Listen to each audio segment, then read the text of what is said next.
A recent survey from the American Academy of Family Physicians found that 55% of men have not seen their primary care physician for at least a year. Now, this is why initiatives like the National Men's Health Week have started to raise awareness of the importance of seeing a doctor. Here to tell us about the top health tests that all men should have is Men's Health contributor, Dr. Stephen Lamb. Dr. Lamb, thanks so much for joining us. Very interesting because it has some new technology involved here. The Endo-PAT test. You know, I think, look, cardiovascular disease still is the #1 killer. The first sign of heart disease in 50% of people is sudden death or a heart attack. That's too late, all right?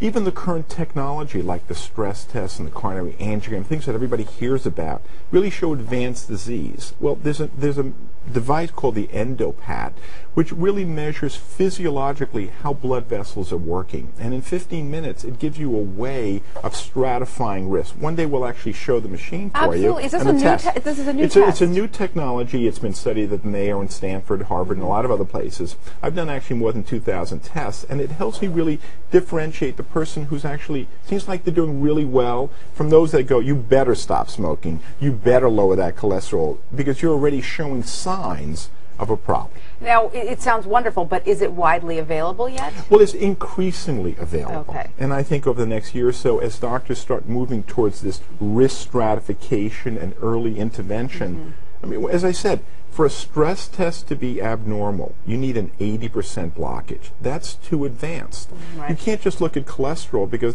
two people can have cholesterol at 225. One has no problem, the other one's going to have a lot of problems. So we need other tests. So they should certainly ask their doctors about the Endo-PAT test. Right. It may not be available in the doctor's office, but certainly in their city. For more information on this topic and others, you can log on to the health page at abcnews.com.